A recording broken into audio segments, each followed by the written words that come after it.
Just a few quick reminders. This meeting is being recorded.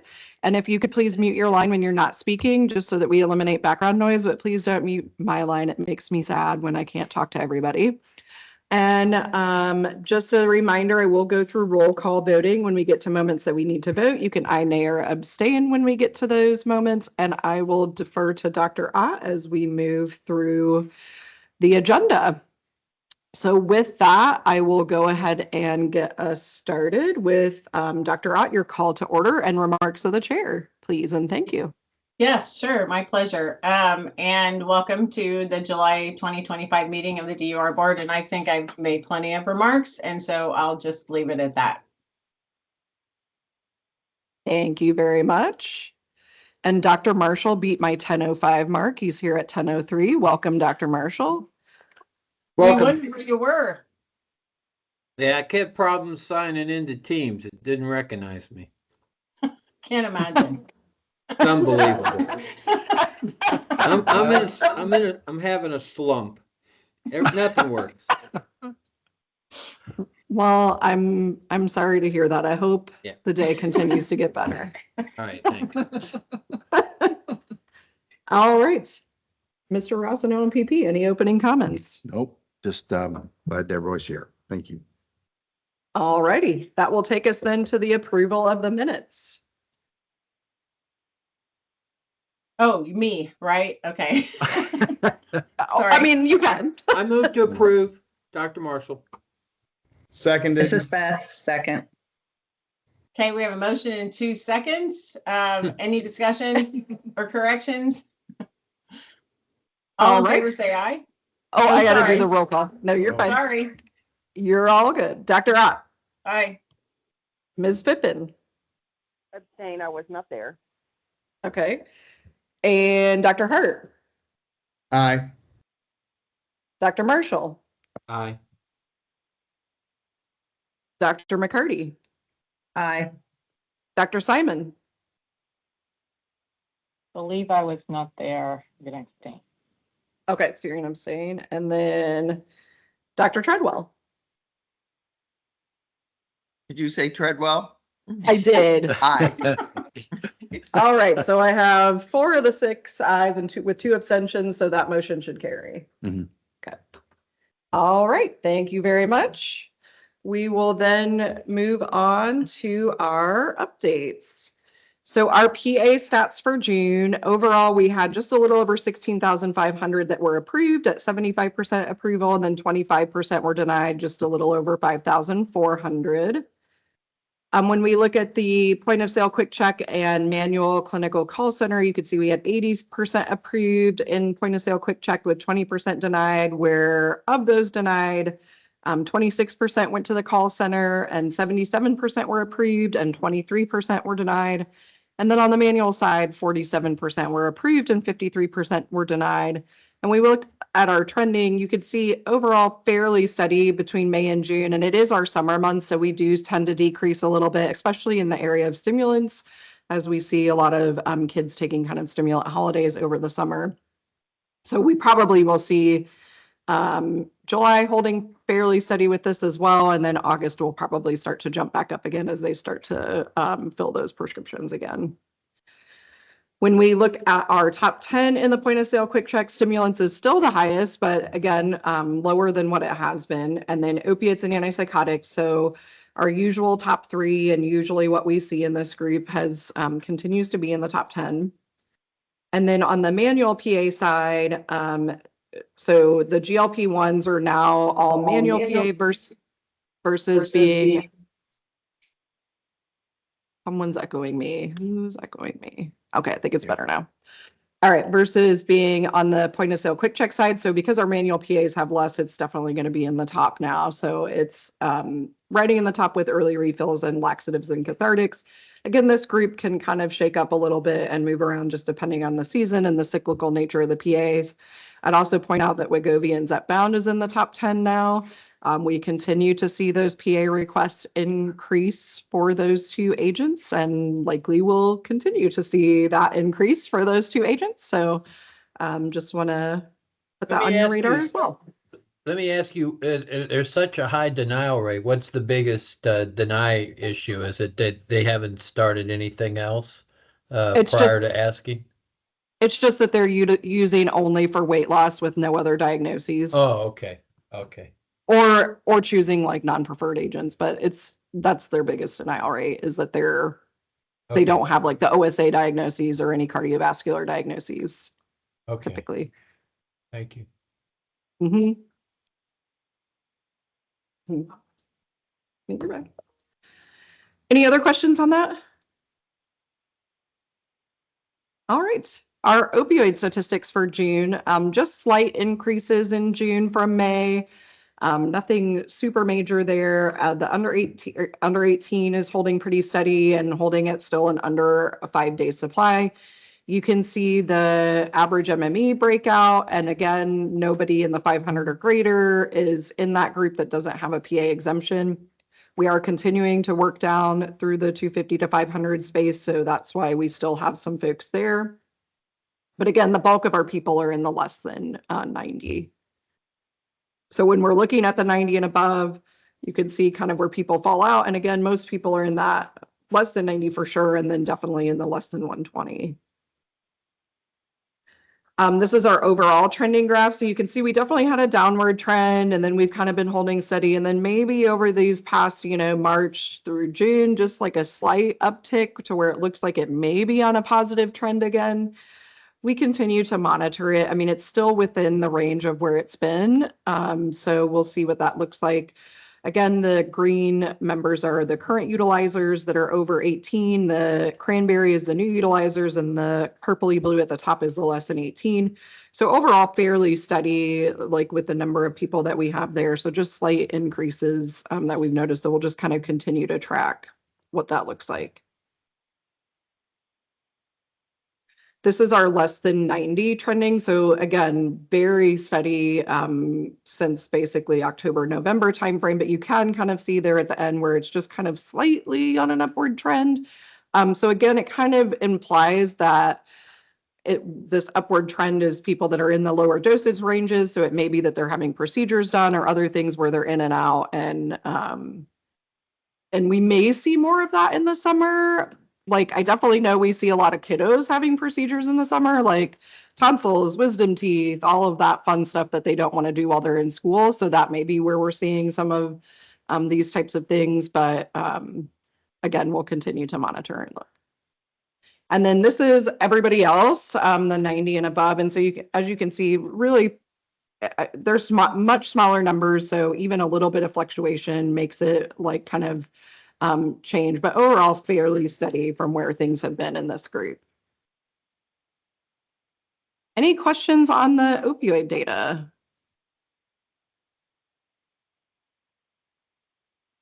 All right, I am hearing none. So I will turn it over to the managed care updates. Do you have the pleasure twice? Okay. Or Amy wants to do it. Or Beth wants to make a guest appearance. So She Monica, loved doing it so much when she was. Monica will be presenting for you all today the managed care updates. Alrighty. Hi, everyone. Monica Blankenship with UHC. I'll be presenting the group slides. So first up, we have our HIP plan. These are the normalized PA and approval rates for our opioids. So you'll see the 4 plans that have HIP, MDYs, Anthem, MHS, and CareSource. Overall, we see pretty steady between each of the plans. Nothing to call out here in particular. Oh, this is the regular, I'm sorry, this is not the opioids. This is all PAs and approval rates. And then this is for HIP. Oh, sorry. HIP No, first, yep, then HIP, HCC. then I HCC. messed you up. It's my bad. No, that's okay. That's okay. This is HCC, again, normalized PA, not opioids, all PAs, and then the approval rate. You would think by how many times I'd have this down. I'm not as good as Brian. And HHW, we do see a little more volatility here with the kiddos, just kind of some fluctuations in January, February, March when they're in school. Again, kind of what Amanda was saying in their population that we see, and then some dips at points in the year. So we see a little more volatility here, which is normal. And then last up, our pathways plan. And it looks like we're starting to get a little more normalized now. We've been with the program for a year. This has August through March data, so still not a year of reporting on these slides, but getting a little more steady as the members get settled in this new program. And now we're on the opioid claims and units. Anthem always tends to trend a little higher, as you can see here, but overall people seem to be around the same range month after month, so nothing to call out. HCC, a little more fluctuations in this population. Some of these members moved from HCC into pathways, so that's potentially why we could see this, but overall we're staying around in the same range even with that. So I expect that to continue to level back out now that we've had pathways again for almost a year now.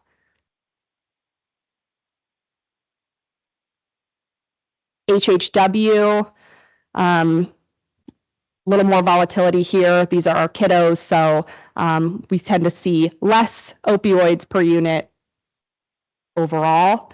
So we see a little more volatility here. And then pathways, again, a year of the program, so starting to be a little more steady, and expect that to kind of level off as we continue on with this program.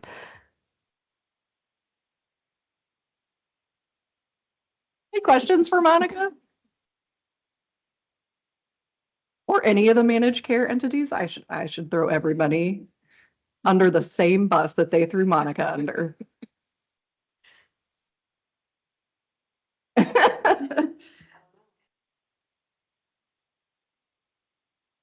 All right.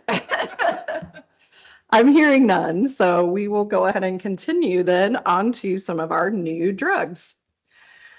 So in the non-SUPDL agents for PA and step therapy, we have a new hydrocortisone solution, Kendivi. The initial authorization criteria will be that the member is 5 years of age or older and less than 18 years of age, that they have a diagnosis of adrenocorticosufficiency, and that they are unable to swallow the tablet formulation, or the member's dosing regimen is not conducive to utilizing the whole tablet strengths that are commercially available. And then the reauthorization criteria is going to look for history of the requested agent within the past 90 days. And then again, the same, that they're either still unable to swallow the tablet formulation, or that they cannot get the formulation, the dose that they need based on the commercially available tablet strengths. Next up, we have Yorvipath, and its initial authorization is diagnosis of hypoparathyroidism for 6 months or greater. And then we've listed the documentation there. They should be 18 years of age or older.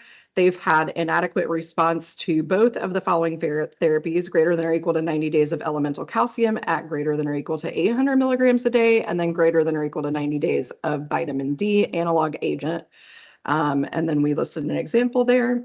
Should be prescribed by or in consultation with an endocrinologist. And then the prescriber is going to attest that they will not use it in acute post-surgical hypoparathyroidism treatment, that the member does not have vitamin D levels that are within normal limits, or that the member has a vitamin D level within normal limits within 2 weeks prior of initiation. The member has an albumin-corrected serum calcium of greater than or equal to 7.8 milligrams per deciliter within 2 weeks, and a baseline magnesium concentration greater than or equal to 1.3. And then the dose requested should not exceed 30 micrograms daily, and a quantity limit of 2 pens per 28 days of any strength.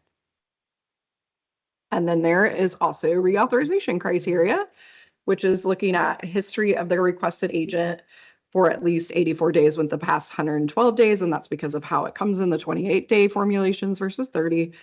And then that they're experiencing a positive clinical response from Yorvipath, and then we demonstrate what that's shown by. So normalization of albumin-corrected serum calcium levels to baseline, and then reduction in dose or independence from conventional therapy. And then again, the same dosing limits apply. Any questions on any of the new drugs? Oh, of note, we did table the agent that's on the agenda, the Zavaskin, or at a later time. If no questions or comments or concerns, if I could get a motion in a second, please. This is Beth. I make a motion to approve. I second. All right, I have a motion and a second, so I will take the roll call. Dr. Ott, Aye. Ms. Fippen, Aye. Dr. Hart, Aye. Dr. Marshall, Aye. Dr. McCarty, Aye. Dr. Simon, Aye. and Dr. Treadwell. Aye. We have all ayes, so that motion will carry. Thank you very much. Next item on the agenda is liaison with other boards. Did we have any comments from our various liaisons? All right, hearing none. Next item is old business. Any old business?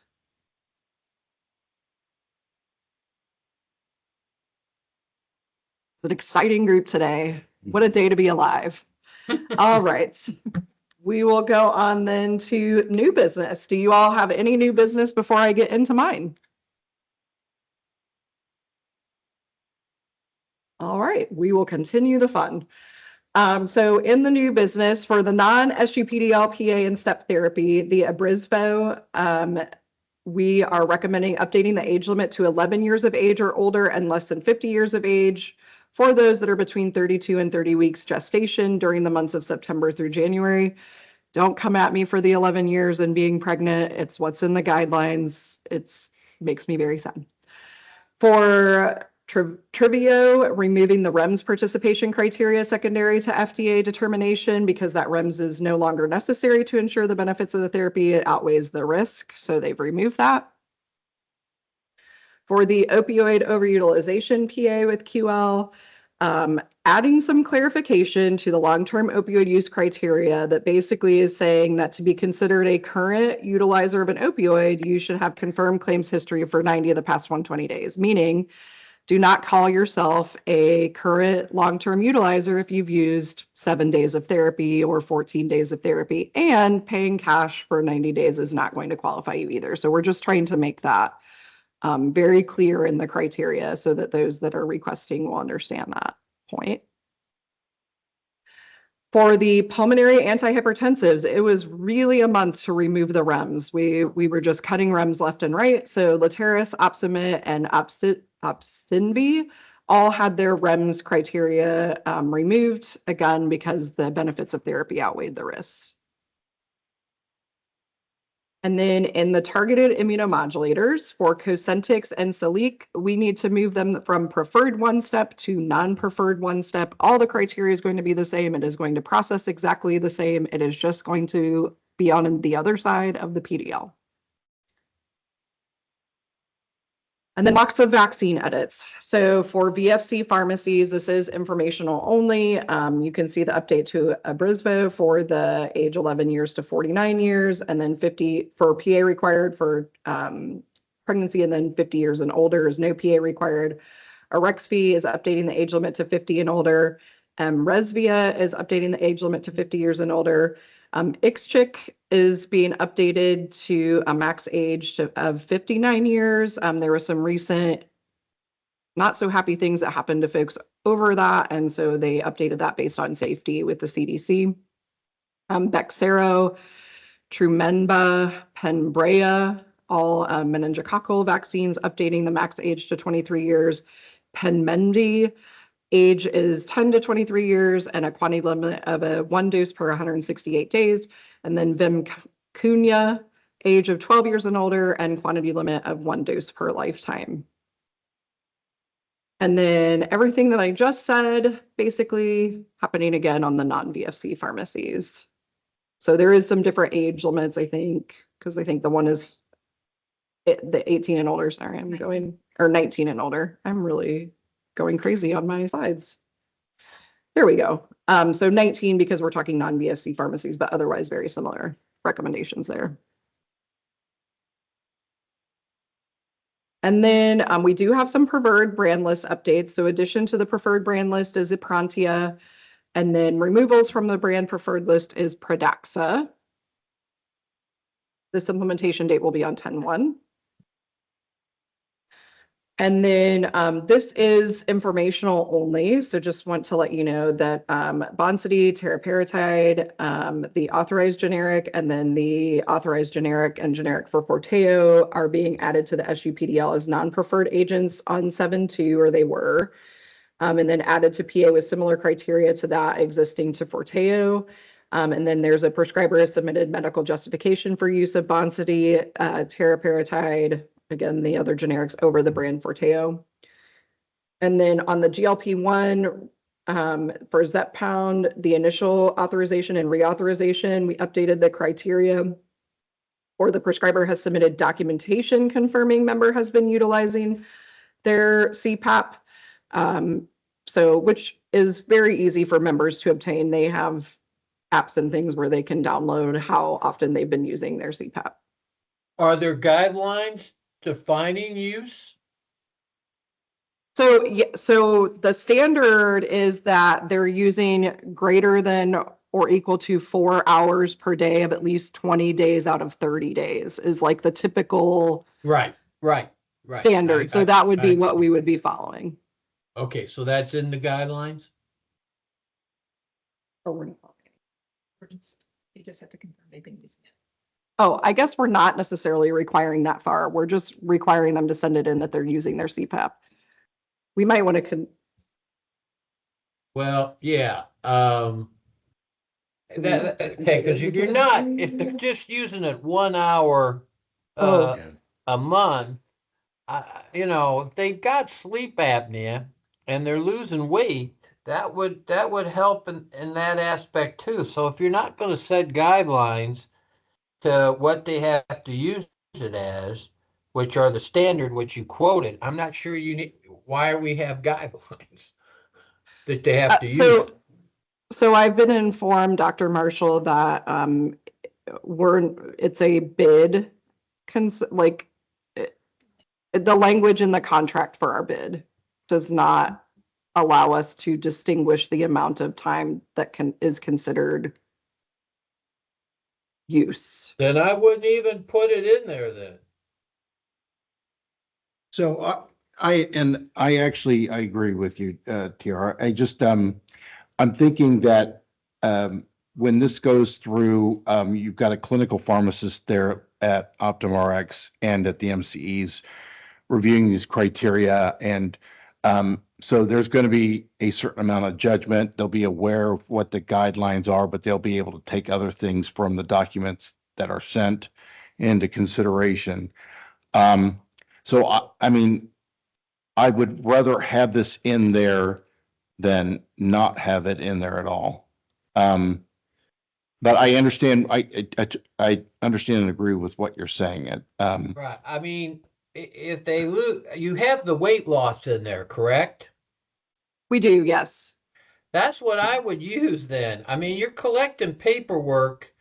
And if a person's using it 2 or 3 times a month, then you're probably going to approve it. But you're collecting paperwork and time for something that you really, I mean, 2 or 3 times a month is not going to make a difference. But if they're losing weight, that's what helps with the sleep apnea. So I mean, if you're not going to follow the regular guidelines because of certain conditions, then I wouldn't even be collecting this, and I would just be going by the weight, because what you're telling me, if they're using it an hour, a couple times a month, then you're going to approve it. And that's not really beneficial. What about a compromise? Because I think it will be helpful for us to know on the initial authorization, but maybe not ask for it on the reauth.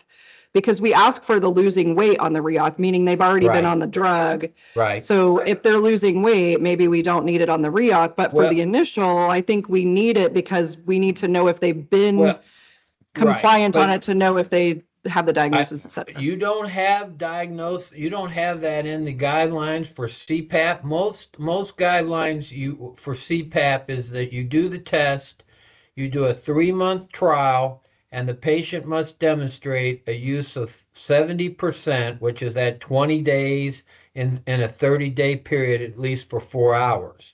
So that would be the initial. They would get the CPAP if they meet those guidelines. Usually you don't Right. pay for the CPAP if the patient doesn't Right, exactly. is not using it. Okay. Exactly. So it's already there if they've got the CPAP, it's initial. But Well, and that's what we're, I think, trying to validate on the initial side is making sure that they had a CPAP and were using it, because otherwise we would have them get another sleep study, right? well, Because you then wouldn't we, have given them the CPAP though if they didn't meet those guidelines. So if they've already got the Right. CPAP, they met those guidelines. So I'm not sure So- if you're not really following the guidelines, what they So- should continue to use it. I don't know why you're collecting the paperwork. so to just see an if they're using it. attestation maybe on the initial that they had a CPAP? So Yeah. could we just throw in the word appropriate before the word utilization or utilizing? At least Yeah, on the but if initial. you're not setting guidelines with appropriate. That's vague. I'm just saying, I'm not sure why you're even looking at this. well- I would just go with the weight loss.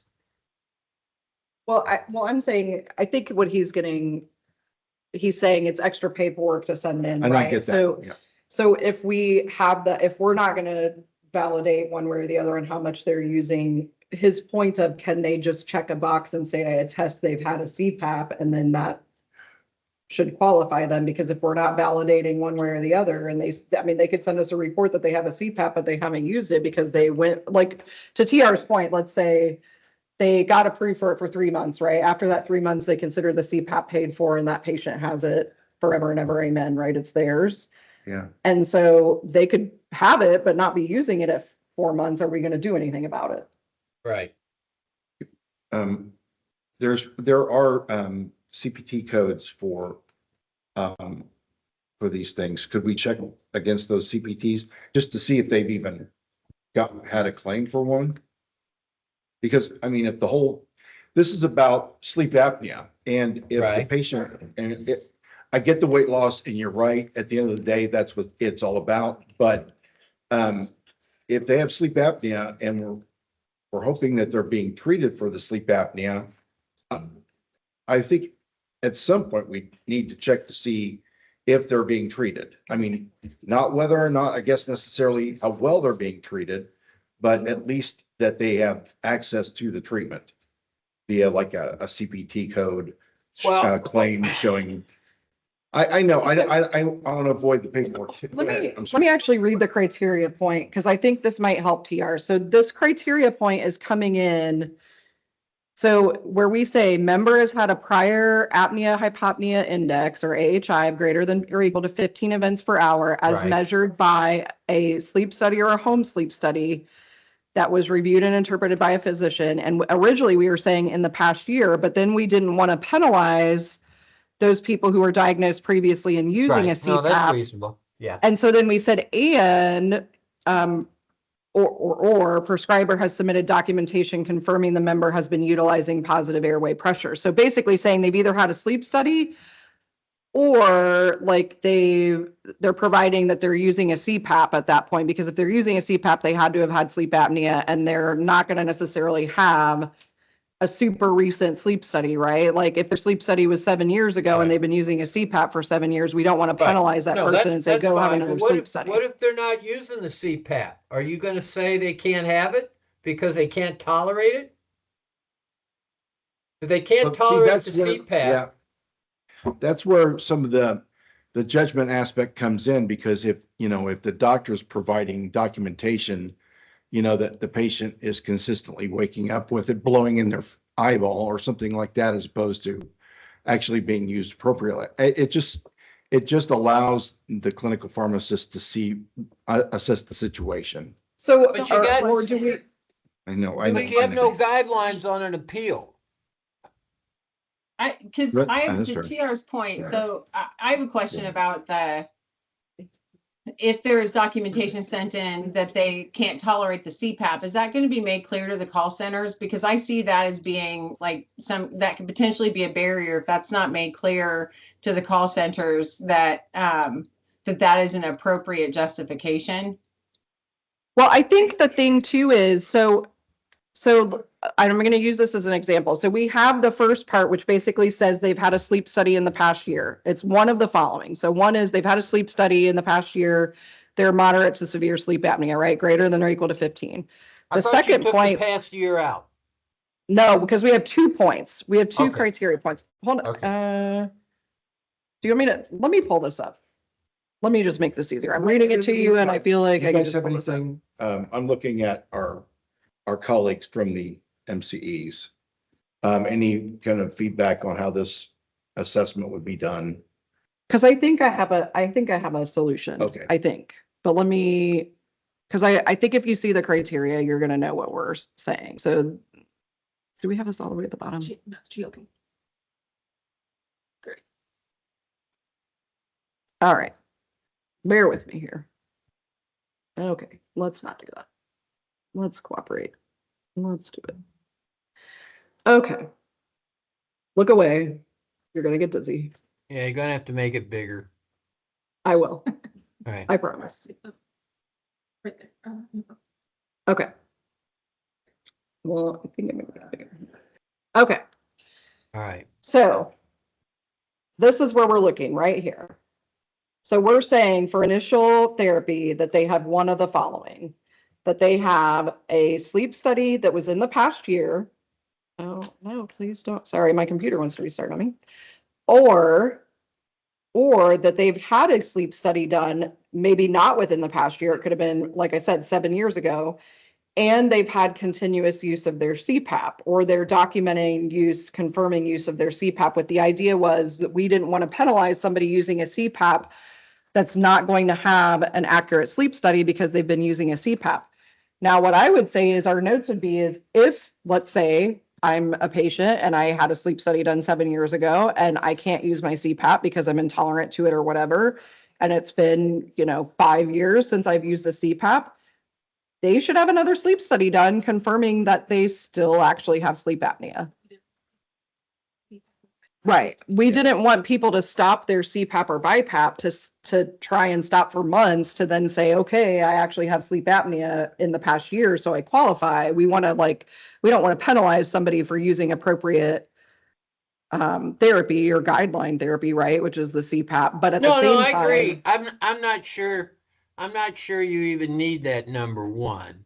But the problem I have is that you're saying that if they have sleep apnea and they're using the CPAP, but you're not defining how they're using it. I mean, if you're not our hands are tied with the saying, manufacturer there. it's kind of vague. And then if they appeal it, you have no guidelines, I guess, on what the definition of use is.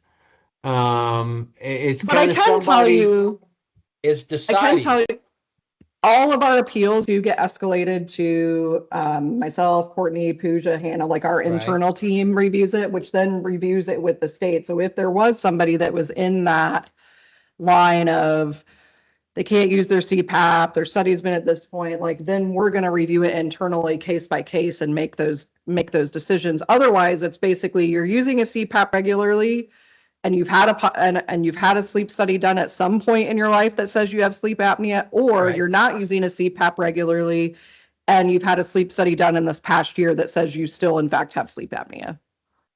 Does that help clarify that? Okay, so you're forcing then anybody who, if they had okay, I see what you're doing.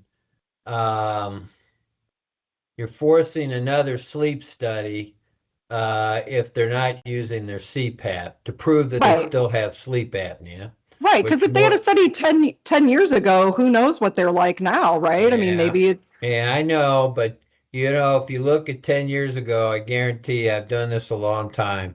Most people's weight is not less than what it was 10 years ago.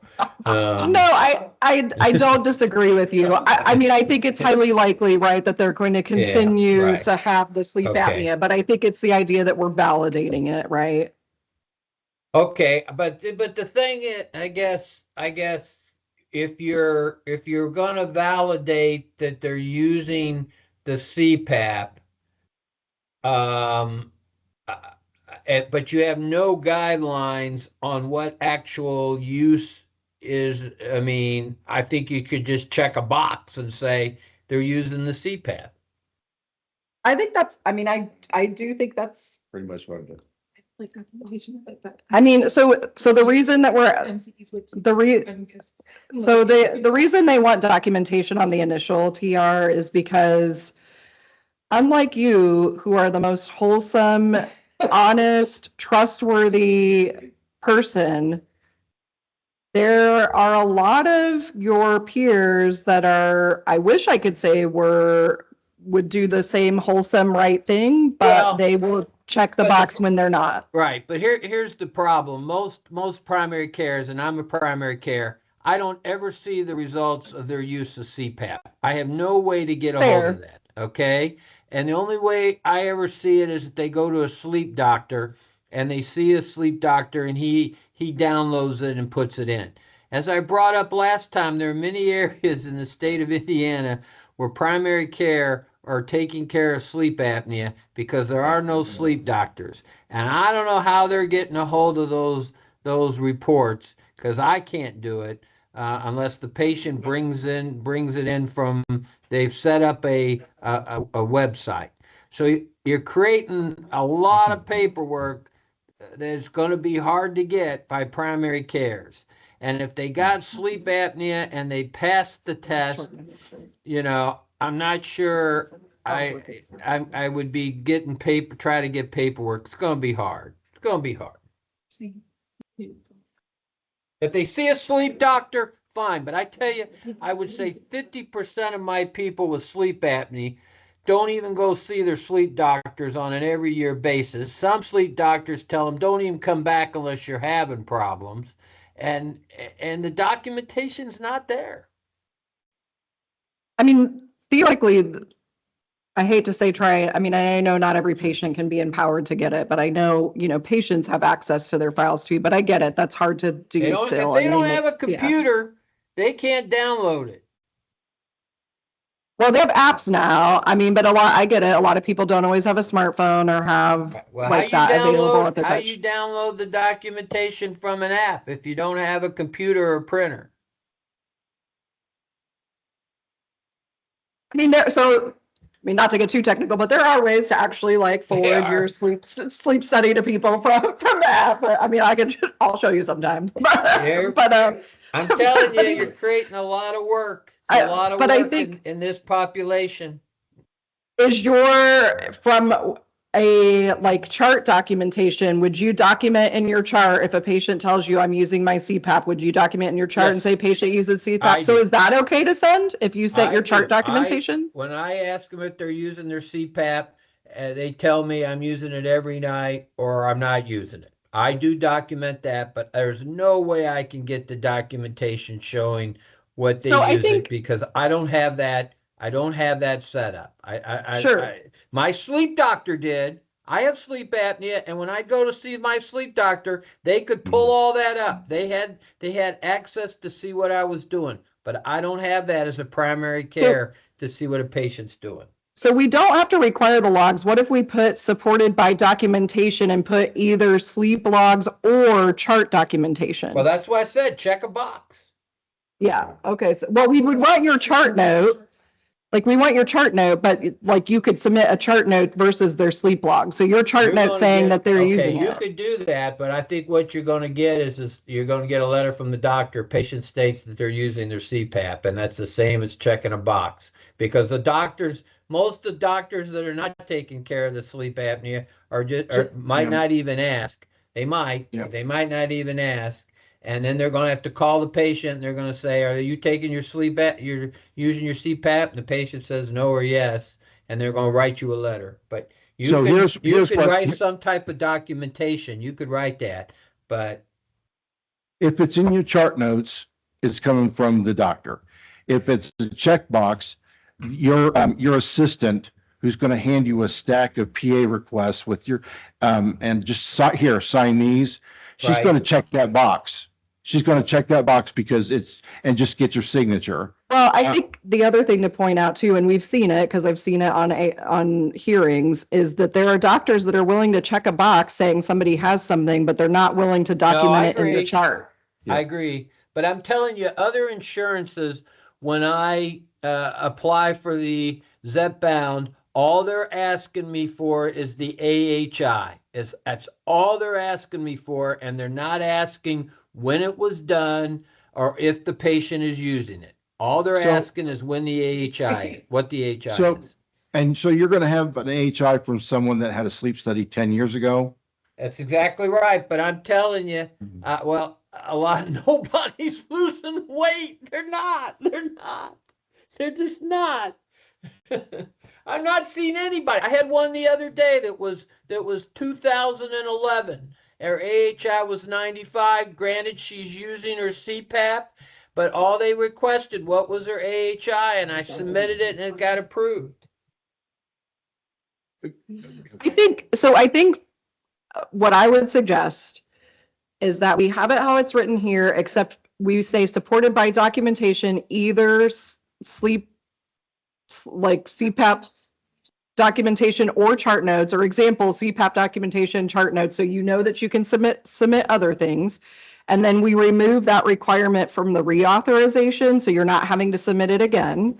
Right. And then we evaluate and see how things go and see where we end up. Because I think Yeah. there's some concern on the state side as far as just having the checkbox and then maybe seeing where we end up as we continue forward.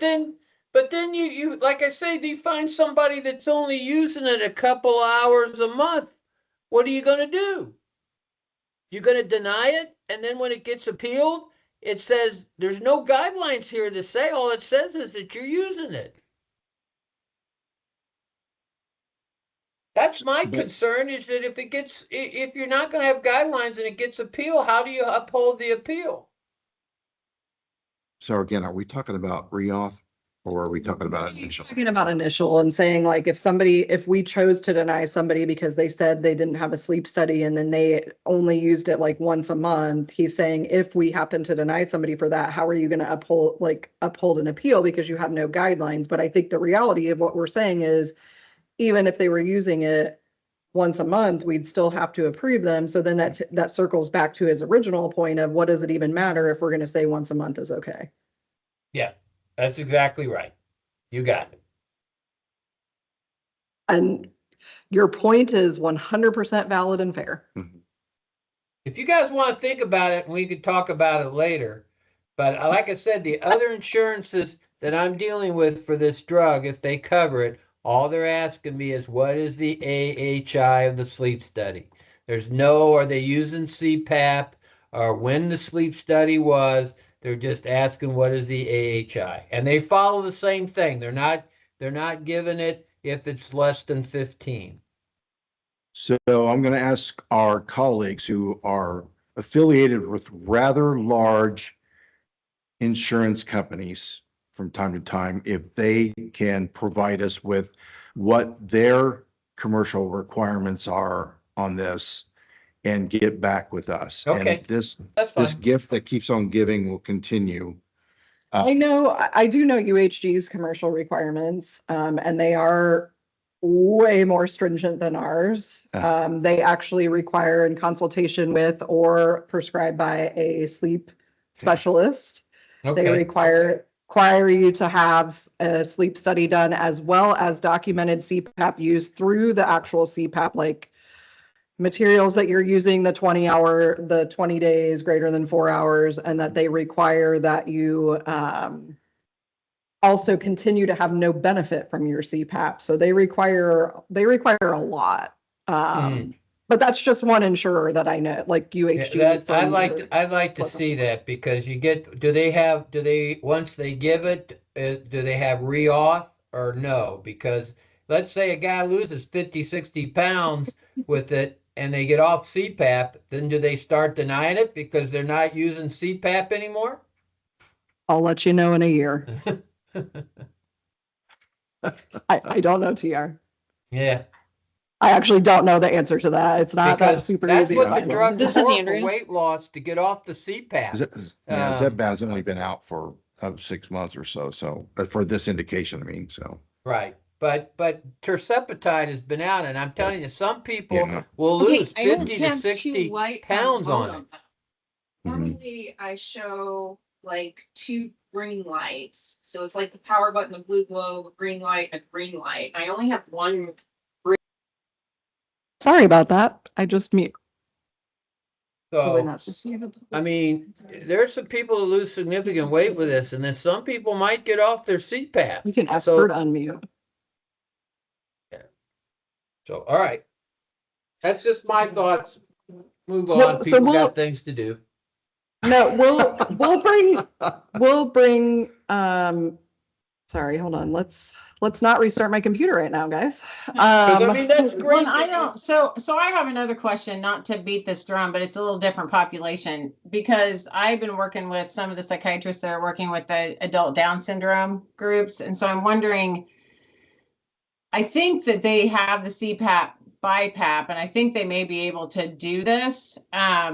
But I need to get back with them and see if there are any other like little things that happen with the trisomy 21, the Down syndrome group related to this, because sleep apnea is a huge issue with those folks. And so they've been looking at trying to use Zepbound. So I think that they'll be able to do this with the documentation as it is here.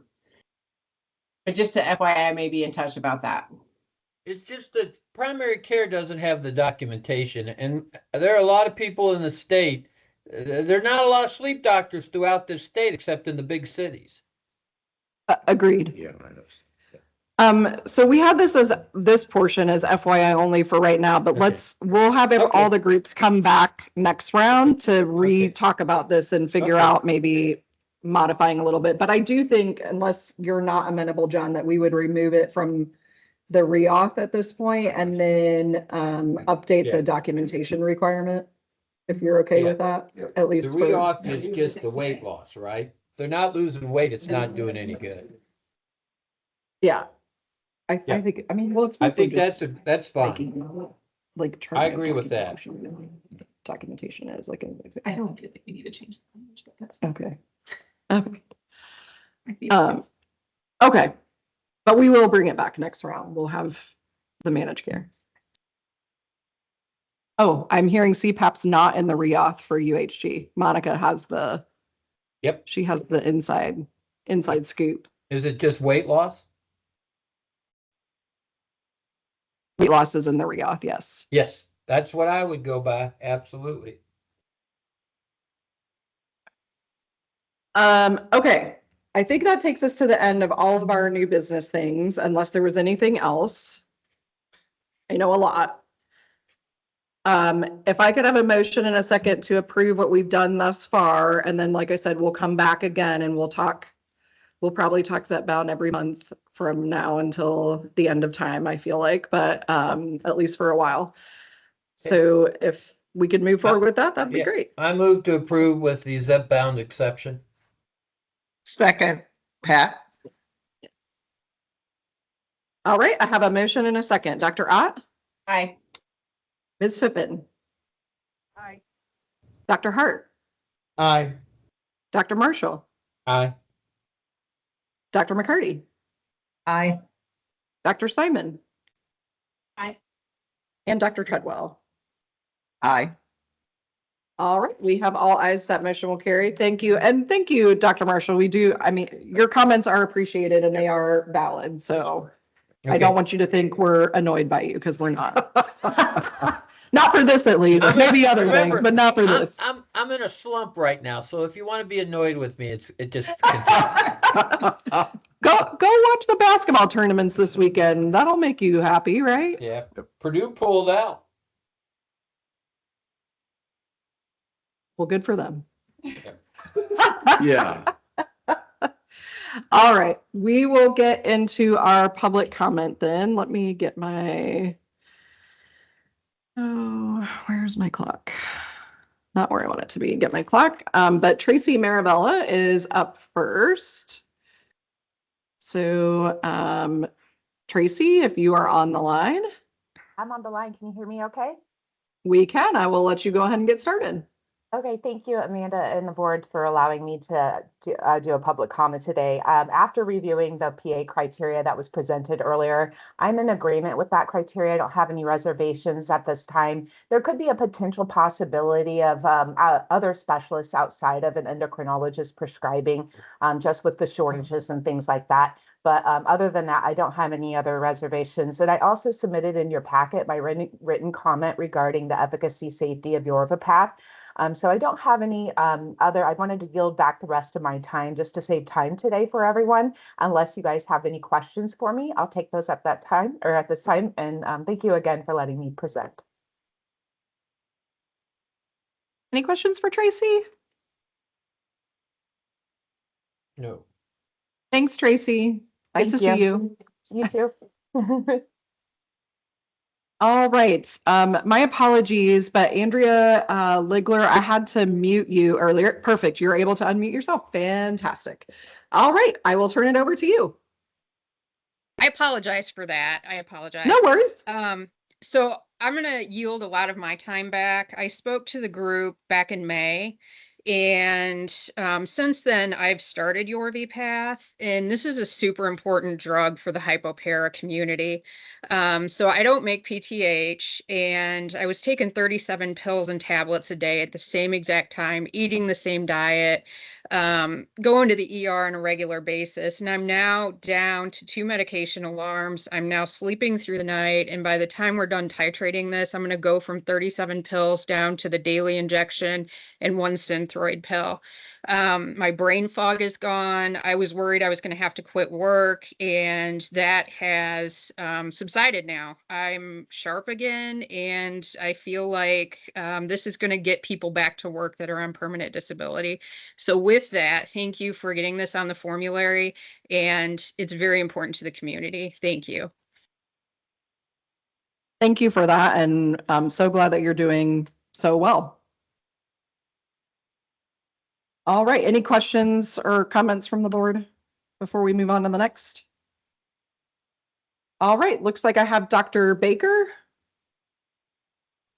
All right. Thank you, guys. And I just wanted to take a moment to speak from working in the primary care setting in a pretty large practice to talk about GLP-1 reauthorization in diabetes, and just to kind of recognize that the current reauthorization requirements require an A1C in the last 90 days showing reduction from baseline, and to acknowledge that that really doesn't align with the ADA stating that people could be checked twice a year who are well controlled and more often for those who are not well controlled. And so for many of our patients who start GLP-1s and do well, we're kind of requiring providers to do something and patients to do something that's really against guidelines. And so in the realm of practices not having appointment slots available, patients having difficulties with travel, et cetera, it's really often not feasible for us to repeat these people who are well controlled. And ultimately, from what I'm seeing, this then creates denial of reauthorization, gap in therapy. We end up having to make phone calls, place lab orders, then evaluate, resubmit. Oftentimes, if the patient's fallen off the med, we have to retitrate it. If, God forbid, they're restarted on a higher dose by accident, then you have side effect issues, and then people potentially choose to stop taking the medication altogether.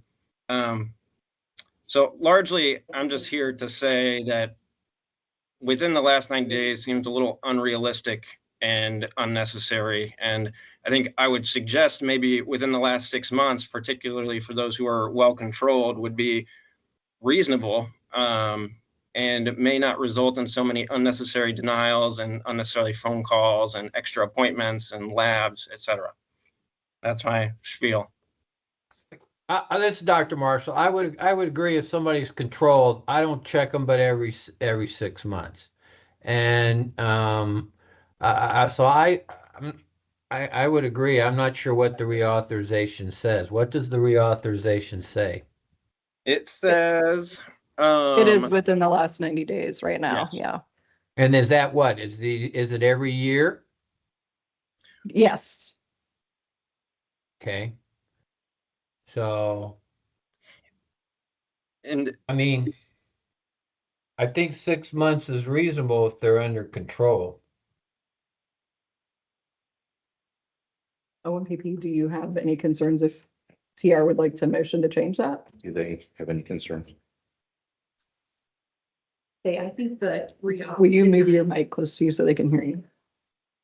I think with reauth denials, although we haven't had this criteria in place for too long, the biggest thing we see is non-compliance in general, and that's causing the denial. So we have a member that's taken it for 2 months and then hasn't filled it in a couple months, and that's where I see Is most of that the in the denials on reauth? reauth. Is that in the So- reauth? That It they're not is. taking it, that we don't have claims data to say they're not taking it?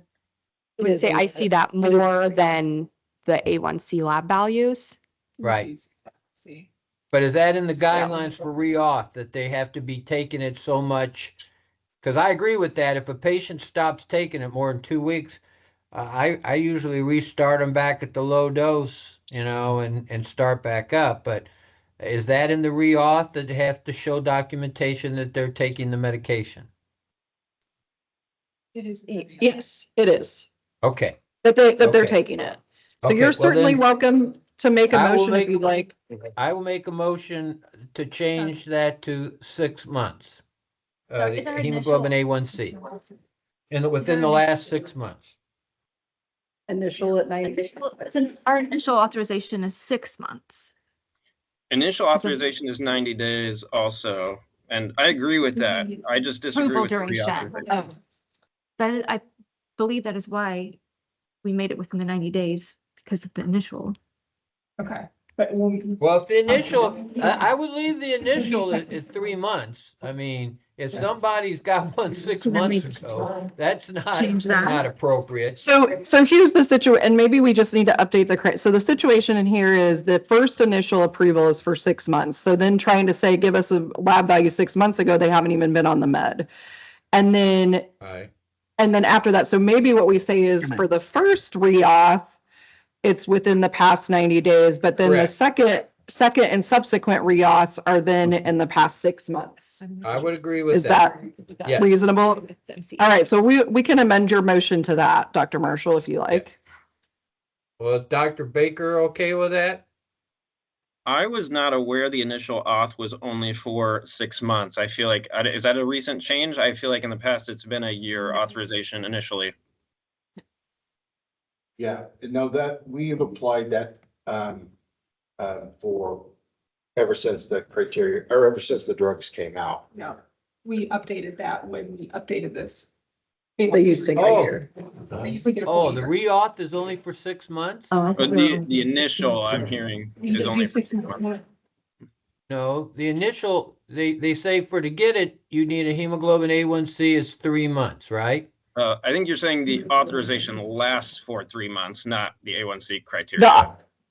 the authorization for the first fill is 6 months, and then when they come in to get the second PA, we would want an A1C in in the past 90 days, then the second Oh. PA is granted for 6 months or a year. It's the second PA is granted for a year then, and then subsequent after that year, next reauth would be looking for an A1C within the last 6 months, along with the Yeah. confirmation that they've been No, utilizing. I it. agree. Okay, if you're requiring a reauth in 6 months, Mhm. you need a hemoglobin A1C within 3 months. I Mhm. agree with that. But after that, if you're giving it a year, 6 months should be good. I would agree with that. So All right, 3 I think months we're- with the first one, 3 months with the first one, then it's 6 months, another 3 months. And then after that at a year could be 6 months. Yes, Okay, we've got that documented. that's my motion. Amanda, This this is is Wendy Powell. I second it. Sorry, folks, it's Wendy Powell with MD Wise. I just wondered if I might make a comment.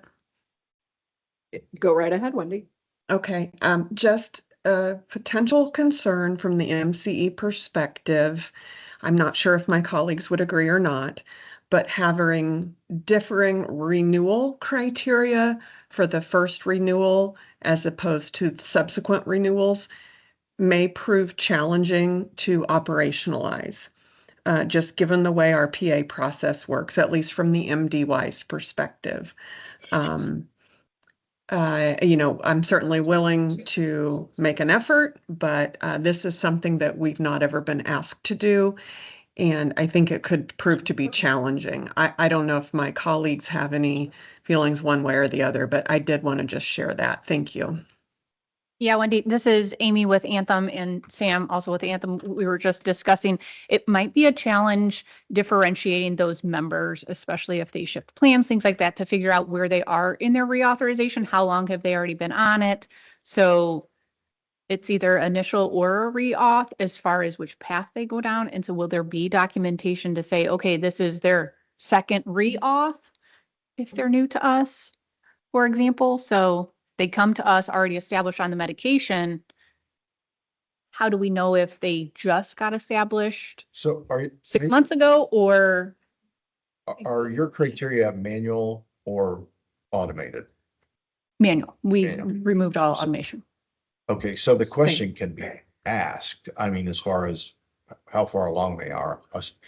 If a patient is transferring from one plan to another, still the question can be asked in some way, if nothing else from the doctor.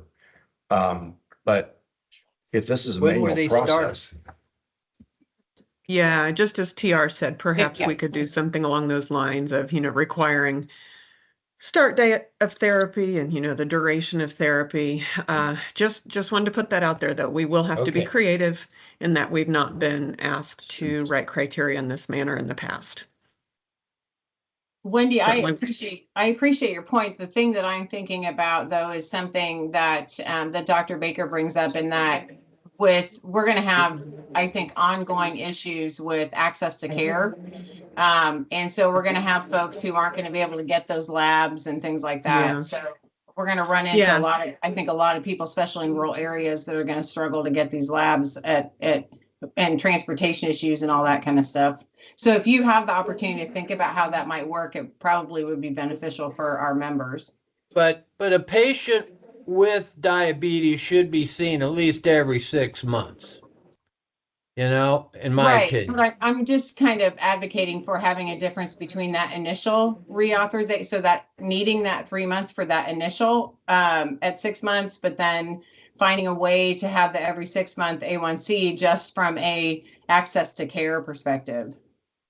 Certainly. Yep, I understand and agree with you. Okay, thanks. Thanks all. You want me to propose the alternative or not? So just to clarify, like our position, if the criteria is written clearly enough, yes, to your point, John, it is a manual review. Yeah. So as long as the criteria is clear enough and that information is, part of the criteria of as far as how long they've been maintained on the medication, things like start date, whatever that might be, we can operationalize that. so is that something you could just, without a change the criteria, is that something you can put into your process, or do you have to have that as a criterion? It has to be, if it's the expectation, it has to be within the criteria. As far as the start dates Well, if you're looking for that's how- claims history though, and continued use, wouldn't you know? Issue is like how much movement is between plans. So if someone comes over to me from Anthem and they have been reauth, so they've gotten that A1C, then they move to me and now they're wanting the reauth in 6 months. But my team doesn't have the claims history, so they need some way to say, okay, the start date is this, so we'll use this reauth timeline versus a shorter one. And so as long as that's there, I feel like that's reasonable. I feel like all chart documentation is going to be at least closest to when the member started the medication. It just needs to be in there so that they understand the expectations, so they don't get a denial unnecessarily because we're requesting information that's not published. Okay, We're known to. that's fair. We can make sure that's updated in there. And the other thing to keep in mind is it's not always a transition amongst MCEs. It could be a commercial member that's coming to Medicaid for the first time. Fee for service going to Correct. you all or whatever, yeah. Right. So there may For be sure. people that are following very different guidelines. They've started on the medication, all of that kind of thing, that we would have no way of accessing. Right. Okay, so we do have a motion and a second. And we can kind of talk through getting that criteria updated so that managed care can work on implementing and looking at a solution for that. Any further discussion before I take a vote? All right, Dr. Ott. Aye. Ms. Fippen, Aye. Dr. Hart, Aye. Dr. Marshall, Aye. Dr. McCarty, Aye. Dr. Simon, Aye. and Dr. Treadwell. Aye. All right, we have all ayes, so that motion will carry and we'll work on getting that updated. Thank you, Dr. Baker. Yes, thank you all. All right, next up on my list, I have Dr. Melby or Melby? Melby? Yes, it's Melby.